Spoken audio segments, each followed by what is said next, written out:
एक छोटे से शहर में सुरेश जी नाम के एक प्राइमरी स्कूल के शिक्षक रहते थे। उनका चेहरा हमेशा हंसमुख रहता था और मोहल्ले में हर कोई उनकी इज्जत करता था। उनकी दुनिया उनकी इकलौती बेटी अंजलि के इर्द गिर्द घूमती थी। अंजलि उनके लिए सिर्फ बेटी नहीं बल्कि उनकी परी थी। 4 साल की अंजलि को जरा सी खरोंच भी लग जाए तो सुरेश जी का दिल डूब जाता था। एक बार अंजलि आंगन में खेलते हुए गिर गई तो खून की एक बूंद देखकर सुरेश जी ऐसे घबराए कि तुरंत उसे लेकर डॉक्टर के पास भागे, जबकि उनकी पत्नी मीनाक्षी उन्हें समझाती रहीं कि यह बस एक मामूली सी चोट है। सुरेश जी हमेशा कहते थे, मेरी परी को तकलीफ नहीं होनी चाहिए। साल बीतते गए। सुरेश जी ने अंजलि को हर लाड़ प्यार दिया, उसे मजबूत बनाया, लेकिन अपने सुरक्षा के दायरे से बाहर कभी नहीं जाने दिया। अंजलि भी बड़ी होकर एक जिम्मेदार और प्यारी युवती बन गई, पर बचपन से लाड़ प्यार में पली होने के कारण वह संघर्ष और झगड़ों से बहुत डरती थी। जब अंजलि की शादी का समय आया तो सुरेश जी का दिल गर्व और एक अनजानी उदासी से भर गया। कई रिश्ते देखने के बाद उन्होंने एक सादे नेक परिवार में अंजलि की शादी विशाल से तय कर दी। विशाल भी एक शिक्षक था जो अपने परिवार का सबसे छोटा बेटा था। अंजलि ने अपने पिता के निर्णय पर तुरंत हामी भर दी। उसने कहा, पापा, आपने आज तक मेरे लिए कुछ बुरा होने दिया है क्या? मुझे आप पर पूरा भरोसा है। यह सुनकर सुरेश जी की आंखें नम हो गईं और उन्होंने बड़े धूमधाम से अपनी लाडली बेटी की विदाई की। अंजलि का नया जीवन शुरू हुआ। विशाल एक अच्छा इंसान और पति था, लेकिन ससुराल में जल्द ही अंजलि ने एक अजीब बदलाव महसूस किया। विशाल का बड़ा भाई एक बड़ा कंस्ट्रक्शन कॉन्ट्रैक्टर था और उसकी पत्नी रीमा भाभी बेहद अमीर और दिखावे वाली थीं। उनके मुकाबले विशाल की शिक्षकी की कमाई बहुत कम थी। यह बात विशाल के माता पिता की नजरों में साफ झलकती थी। रीमा भाभी कोई काम नहीं करती थीं और घर का सारा काम, बर्तन, कपड़े, खाना बनाना अंजलि के हिस्से आ गया। जब विशाल घर पर होता था तो सबका व्यवहार सामान्य रहता, पर उसके स्कूल जाते ही माहौल बदल जाता। अंजलि की सास अक्सर ताने मारती, पर इन तानों में सबसे ज्यादा जहर रीमा भाभी के शब्दों में होता था, जो हमेशा अंजलि के मायके की सादगी का मजाक उड़ाती थीं। एक दिन रसोई में काम करते हुए अंजलि से गलती से एक महंगी प्लेट टूट गई।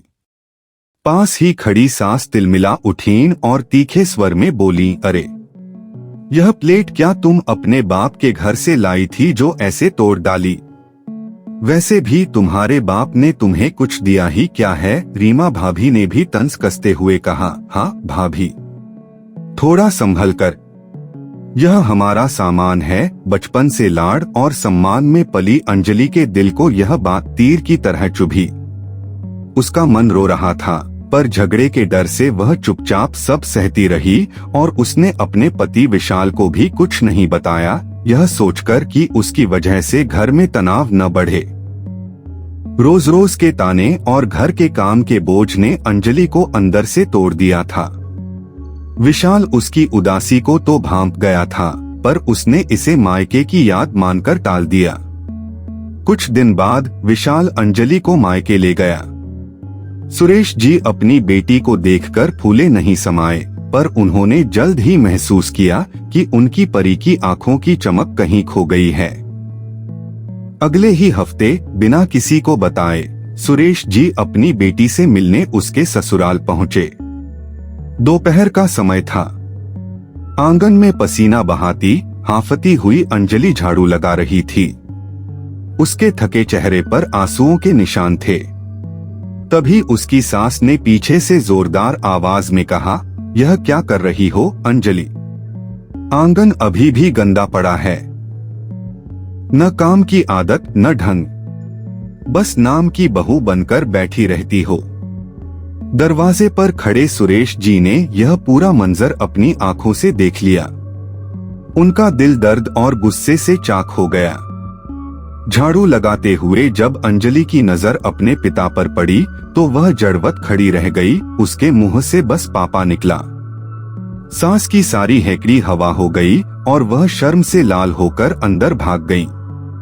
सुरेश जी ने आगे बढ़कर अंजलि को गले लगा लिया, जैसे बचपन में चोट लगने पर लगाते थे।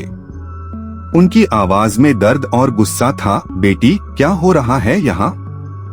तुझे इतनी तकलीफ क्यों दी जा रही है? अंजलि रो पड़ी। पापा, मैं सब सह रही थी। मुझे डर था कि घर में। सुरेश जी ने उसे चुप कराया। उन्होंने ससुर को बाहर बुलाया और साफ साफ कहा, समधी जी, मैंने अपनी बेटी को खुश रखने के लिए यहाँ भेजा था, न कि तानों और अपमान के लिए। आपने मेरी बेटी को बहू नहीं, बोझ समझा है। मैं अपनी बेटी को ऐसे घर में नहीं छोड़ सकता जहां उसकी इज्जत न हो। सुरेश जी ने बिना किसी की बात सुने अपनी बेटी का हाथ थामा और उसे अपनी स्कूटी पर बिठाकर वापस अपने घर ले आए। शाम को जब विशाल स्कूल से लौटा तो घर सूना पाकर बेचैन हो उठा। मां के चुप रहने पर उसे पूरी बात पता चली। शर्मिंदगी और गुस्से से तमतमाए विशाल ने तुरंत सुरेश जी को फोन किया। सुरेश जी ने दृढ़ता से कहा, अगर सच जानना है तो यहीं आ जाओ। ससुराल पहुंचकर विशाल ने अंजलि की आंखों में आंसू देखे और उसे हौसला दिया। अंजलि ने रोंधे गले से सब कुछ बता दिया। रोज रोज के ताने, काम का बोझ और अपने पति के अपमान के डर से चुप रहने की मजबूरी। विशाल का चेहरा शर्म से लाल हो गया। उसने कहा, मुझे माफ कर दो अंजलि, मैं तुम्हारा पति हूँ और तुम्हारी हर तकलीफ मेरी है। मैंने यह सब क्यों नहीं देखा? विशाल ने उसी रात अपने माता पिता के सामने खड़े होकर कहा, माँ, पिताजी, मेरी कम कमाई की सजा मेरी पत्नी को क्यों? उसने इस घर के लिए दिन रात मेहनत की और बदले में उसे अपमान मिला। मैं आप लोगों से झगड़ा नहीं चाहता, लेकिन मैं अब यह नहीं देख सकता। मैं अंजलि को लेकर अलग रहूंगा।